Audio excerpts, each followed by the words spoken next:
नमस्कार मित्रांनो, मी सखी. आज आपण नाशिक येथील पंचवटीमध्ये श्री कपालेश्वर महादेवाच्या मंदिराचे दर्शन घेण्यासाठी आलो आहोत. पंचवटी हे नाशिक शहरातील पवित्र गोदावरी नदीच्या डाव्या तीरावरती वसलेले काळाराम मंदिराजवळ काही खूप जुने आणि बुलंद वटवृक्ष आहेत. हे 5 वटवृक्ष असल्यामुळे याला नाव जे आहे ते पडलं पंचवटी. प्राचीन काळापासून नाशिक शहर व त्या आसपासचा जो परिसर आहे त्याला विविध नावांनी ओळखले जाते. जनस्थान, त्रिकंटक, गुलशनाबाद, नाशिक आणि विद्यमान नाशिक अशी 5 नावं आहेत बरं का.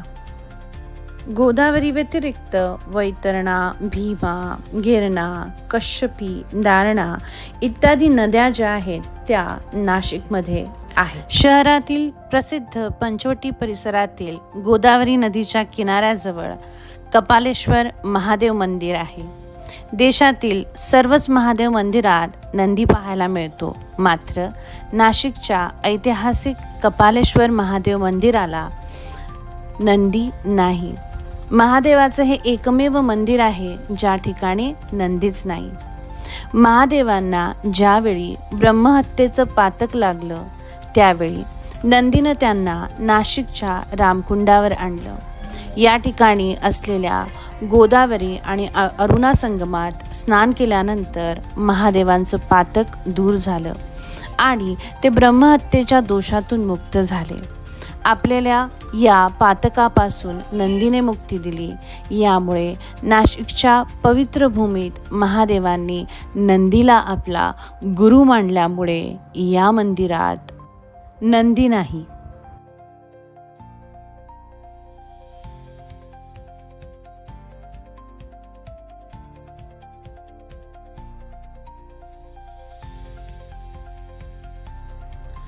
कपालेश्वर मंदिराचं अजून एक महत्त्व असं सांगितलं जातं की 12 ज्योतिर्लिंगांचे दर्शन घेतल्यानंतर जितकं पुण्य मिळतं तितकं पुण्य श्री कपालेश्वर महादेवाचे दर्शन घेतल्यानंतर मिळते.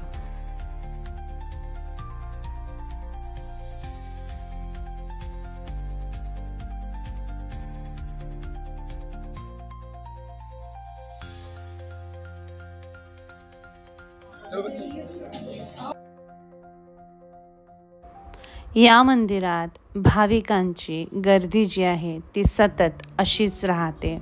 भाविक अगदी मनोभावे कपालेश्वरांचं दर्शन जे आहे ते घेतात. हे मंदिर नाशिकच्या रामकुंडाजवळील सर्वात जुन्या मंदिरांपैकी एक आहे. हे मंदिर सुमारे 600 वर्ष जुने आहे. 1773 मध्ये बांधले गेले होते आणि नंतर पेशवे राजवंशाने त्याचे नूतनीकरण जे आहे ते केले. मंदिर वरच्या बाजूला आहे आणि एकदा मुख्य प्रवेशद्वारापर्यंत पोहोचण्यासाठी सुमारे 50 पायऱ्या आपल्याला चढून जाव्या लागतात.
गुढीपाडव्याच्या दिवशी नारोशंकराच्या मंदिराजवळ काढलेली भव्य रांगोळी अतिशय मनमोहक, इतकी लक्ष वेधून घेत होती, इतकी सुंदर, आकर्षक आणि अतिशय मोठी रांगोळी जी आहे ती पाडव्याच्या दिवशी इथे काढण्यात आली होती. मित्रांनो, नाशिकला जर आला तर नक्की कपालेश्वर मंदिराला भेट द्या. आजचा हा व्लॉग जो आहे तो आपण इथेच संपवूया. आमचं हे कंटेंट जे आहे ते तुम्हाला आवडत असेल तर नक्की आम्हाला लाईक आणि सबस्क्राईब करा. भेटूया पुन्हा एका